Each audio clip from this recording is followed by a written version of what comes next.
this week. Going to have a little fun on this week's Monday Mortgage Minutes. Want to share with you a little bit that I got going on, little news, little headlines, see what we have happening in the world of real estate, mortgage, finance, whatever. Today we're going to talk about a couple of things from CNBC, what's going on with mortgage demand, a unique property in Brooklyn, which is amazing, some issues going on, both politically and financially, with a great development that they're trying to get off the ground here in Miami, Miami Beach, West Avenue. We're definitely going to review Zillow stats. You know, I love to dig into the numbers and see what's going on. And then, of course, I'm going to share a video with you with some shocking things that is going on with Reventura, and we're going to talk about it in a little bit. He's sharing with us some information. You know, a couple of years ago, we had BlackRock and we had a lot of these other huge investment hedge funds buying up huge swaths of real estate and a lot of big rental markets. It's not going as they planned. He's going to share with you some stats and also some other news involving Zillow. So before anything, let's get into it. Let's have a little bit of fun. Let me share with you a little bit of information about what's happening right now in the world of mortgage and finance. I mean, I think we have some good things and some good news to share. Right now, we're looking at, let me make my screen a little bit bigger here. Let me just zoom in a little bit here. Okay. According to CNBC, Diana Olick, I always like to quote. I think Diana Olick is pretty much in tune with things. Sometimes she's a little out of touch. But we're seeing mortgage demand rise about 12% year over year. So at the same time last year, mortgage demand is up and mortgage applications are up about 12%. And that's even while mortgage interest rates, as we see right here, mortgage interest rates are coming in around close to 7%. Refinance applications are rising 16% for the week, 28% higher than the same week from a year ago. And why is that? What do I think is happening? Well, what I think is happening is kind of unique. I think a lot of people are overextended with car loan debt, with mortgage debt, with credit card debt. And while we've seen in specific parts of the country, we have seen values continue to increase. Well, down here in the South, in Florida, the Carolinas, and Texas, maybe values aren't increasing as much. But we're seeing values increase in the Northeast and some of the more traditionally stable and aggressive housing markets. I think people are looking at it and saying, yeah, I got 4% on my mortgage, but you know what? I got 30 grand in credit card debt at 25% interest. So let me pay off this credit card interest, stop paying, $2,000 a month on my credit card bills, and let me go into paying, it'll only cost me $200 a month on a mortgage. So my mortgage difference is going to be $300 difference, even though I'm raising my interest rate. So that's why I think that we're seeing mortgage demand really rise, especially in the refinance market. There's no other reason to explain why we would be seeing mortgage demand going up that high.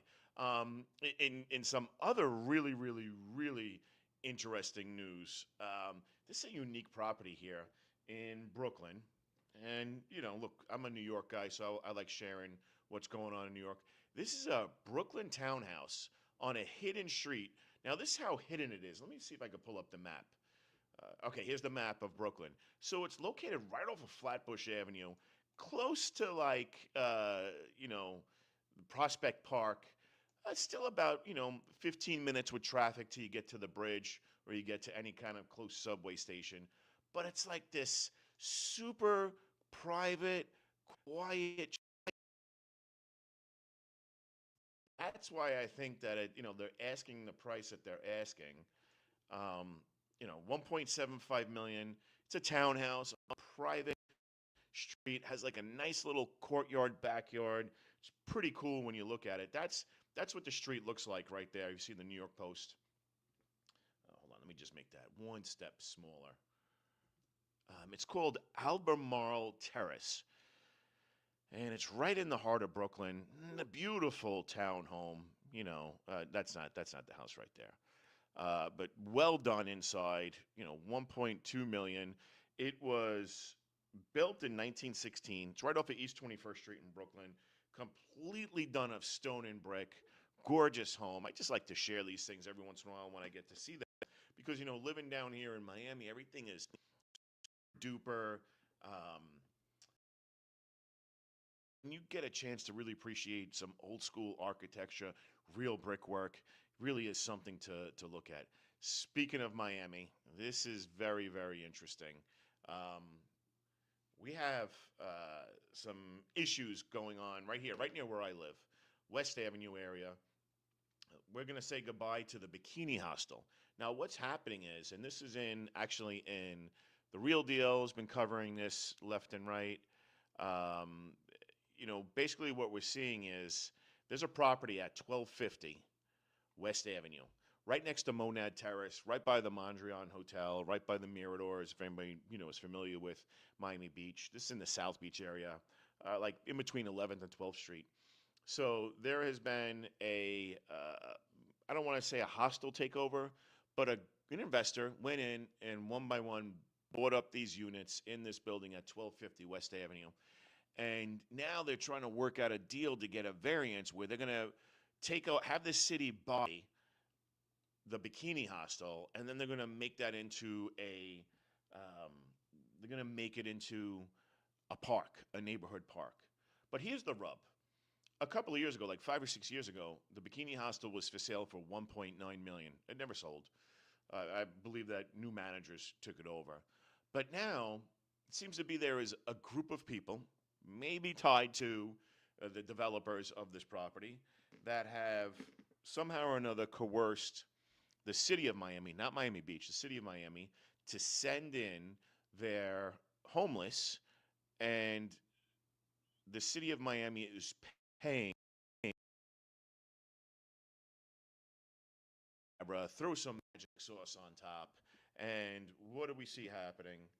But we now see that this is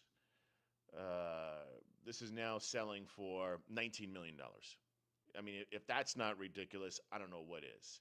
So it's selling now for $19 million. It's getting pinged back and forth uh, in the in the commission with the elected commissioners. A lot of the residents are crying foul. They're saying that this is just another, land grab, another way for the city or for the developers to enrich themselves, and then in turn pay it back to the commissioners and those that are elected and in power. Although there's been no evidence, people have talked about this and have spoken about it, but really there's been no evidence about this. So right now it's just a lot of hearsay, but I do find it really strange how a property has been the eyesore of a neighborhood for years, and now we have a developer that's going to go in and take over an absolute crap hole of a building, put up another gorgeous building. They need a variance because they want to go to like 35 stories. It's going to rival Monad Terrace next door. Now, if you look at Monad Terrace, typically, all the units there are selling for a couple of $1 million and up. It's beautiful. What's happening is South of Fifth is creeping up West Avenue. We have Five Park, we have the Floridian, you have the Bentley Bay, you have Mirador, 1000 West, 1200 West. In between, you've got the Mondrian. You have a couple of other small buildings. It's a great neighborhood. It reminds me of I don't know, if I could relate it to New York City, it reminds me kind of New York City, Upper East Side or Central Park West. Walkable. Everybody there makes a substantial income, great views, very accessible. 15 minutes you're at Miami International Airport. 10 minutes you're downtown. 12 minutes you're in Brickell, and best of all, 2 minutes and you're back down south of Fifth, and then you're at one of the most gorgeous beaches in the world. So valuable neighborhood. I could see why this property would be worth 19 million, although no property like this has sold for close to 19 million. The reason why it's worth 19 million is because somehow or another it went to full occupancy. They're paying over $100 a night, times like 40 people. It's making $4,000 a night, which is, I don't know, 1.2 million, 1.3 million a month. So when you multiply that out, yeah, they're going to say the property is worth 19 million. But yet you go buy a house around the corner that's the same size land for like $1.5 million. Go figure. Anyway, that's what's going on in Miami Beach. That's kind of what's going on in the news. What I love doing, though, absolutely love jumping in and looking at the most recent sales of what's happening. And what we see happening here in Miami Beach that's really interesting is I just pulled up a chart here to show recent sales, last 7 days, sales over $5 million. Miami Beach, well, or the whole county of Miami, we had one sale for 5.1 million. And we always are having multiple sales, but we're seeing the sales come down and down and down. In fact, let's take a look at this. Let's see what it was listed for, shall we? Let's see what it was listed for and what it ended up selling for. 'Cause usually it's a huge difference. That's what we're seeing more and more now. Okay, let's see. Oh yeah, here we go. Okay. All right. Listed by Tony Schrager, Brown Harris Stevens, and the selling agent or the buyer's agent was Nathan Shore from Douglas Elliman. Okay. Yep, this is what we see. Listed for sale in March for 5.35 million, and it sold for only 5% below the list price at 5.1 million. It's a really special property. I'm glad that I'm sharing it with you because, we've seen it happen over and over again where a lot of properties, they're getting listed for 10 million, selling for 8, selling for 7.5. We've been seeing this over and over. And I always say this, that the real estate market is like a battleship where it just slowly will turn and will kind of move at a very slow pace. Completely opposite from the stock market and the commodities market or gas when you go get gas on in your car or whatever. But now maybe some of these realtors are getting a little bit smarter and saying, you know what? Let's not list all these properties at ridiculous prices. Let's list them. Look at this. Now, I'm going to share this with you. This is like the greater Southeast Florida area. Again, only 5 homes have sold in the past 7 days for above $5 million. Let's just take a look at this. This is one for $25 million. Looks like this is like Southwest Ranches out in Western Broward. A beautiful house. Wow, that's amazing. Sold for $25 million. Let's see what it was listed for. Okay. All right, listed for $32 million in March. Just sold 2 days ago, 3 days ago for $25 million. 20% off what the original list price was, and it took about 3 months to sell. I mean, that's what we're still seeing. All these, high-end homes. That's what we're seeing. Look at this, Weston, Florida, $11 million. Let's take. I mean, beautiful home. I mean, gorgeous. I don't know if I'd spend $11 million to live out in Weston, though. I mean, just buy right here on the Venetian. Okay. There you go. Douglas Elliman to Douglas Elliman. Pretty good deal, right? Oh, double. Listed by Miguel Serrano of Douglas Elliman. So, the buyer's agent was Miguel Serrano. So Miguel got, drinks are on Miguel. Let's see. This house looks like it was listed for a while. Yeah, this was listed for a while. This was listed last year in March of 2024 for $12.5 million. Ended up selling for $11 million. So, definitely took a nice price hit, probably about 13% price hit, but took a year. I mean, that's what I'm saying, and that's how the market's going to correct itself. Is if realtors and people that are interested in selling their homes don't want to see a crash, what we need to see is more realistic pricing options. If we have more realistic pricing options, then we'll see the market self-correct itself without creating a crash, because that's days on market and, what the difference is between the recorded sale price and what the original list price is. Those are two things that really dictate what's going on in a market. Now, let's take a look at this. This is up in New York. Now, this is interesting. Looking at this up in New York, same parameters, $5 million last 7 days. This is New York, the boroughs, and North Jersey. 22 homes. So probably, 30 million homes are in that area, this area. Okay, because it takes about an hour and a half to drive this entire box that I have here that you see. Only 22 homes, and I don't know. Let's just take a look. Let's zoom in. Let's take a look at one or two, shall we? Okay, sit tight with me here. Let's see. Here's one for 16.2 million. Okay, 3 bedroom, 4 bath, just sold a couple of days ago, and it's in Manhattan. Beautiful. I mean, absolutely gorgeous. Let's see what it listed at, and what it actually finally sold at if they have this information available. Okay, in March of 2023 for $20 million. Okay, then they dropped the price in April 2025 to 17.2, and then it ended up selling, okay, 4 days ago for 16.1. So we're looking at almost a 21% reduction in price. I mean, it's right here. It's like a 21% reduction in price. Look at this. Listed 2023, 20.2 million.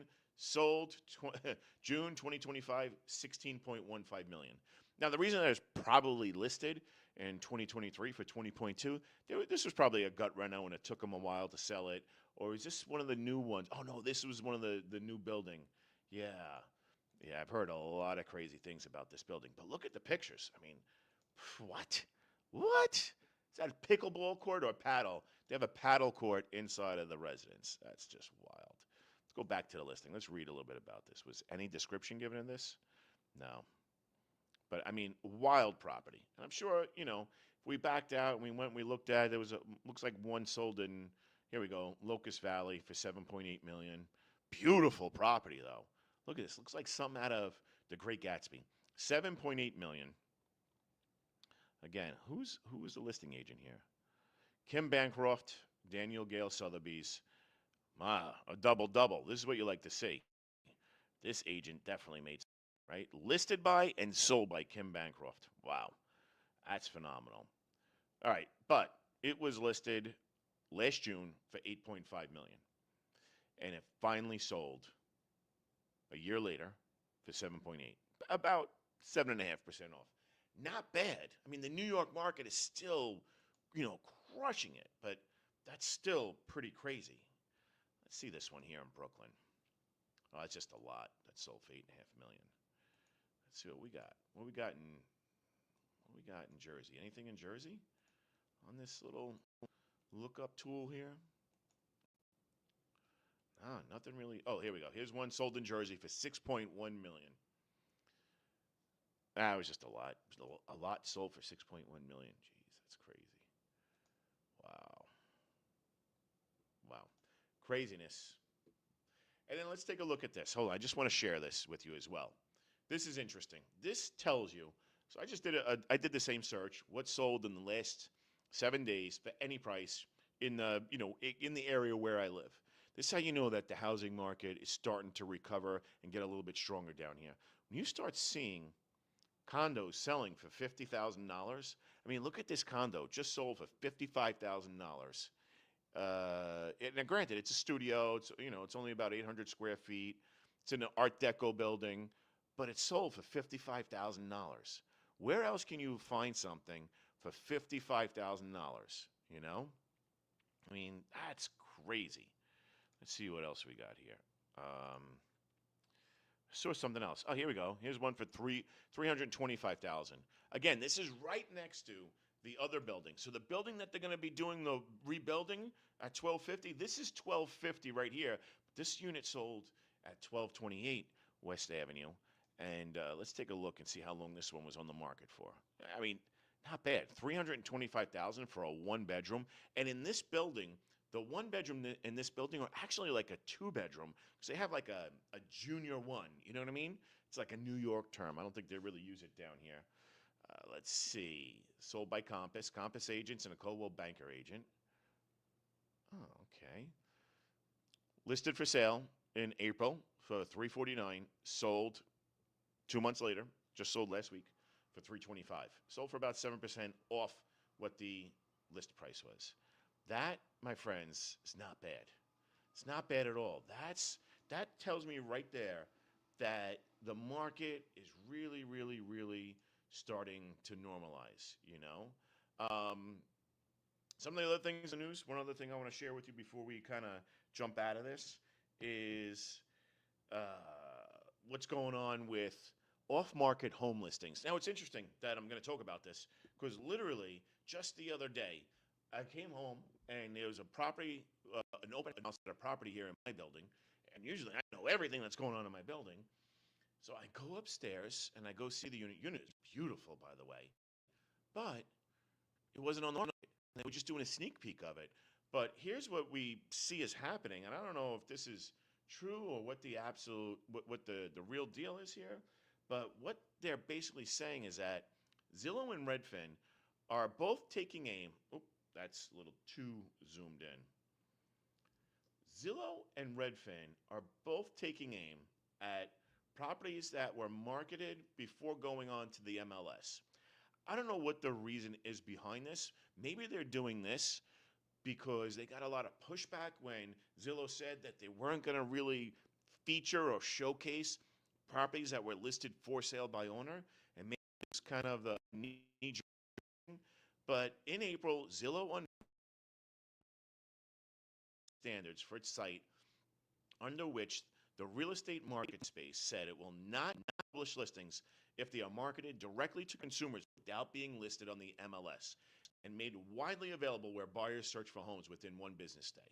So that means if a realtor takes a listing today, okay? Realtor takes a listing today and they don't put it on the market. Today's Monday, and they don't put it on the market until Thursday.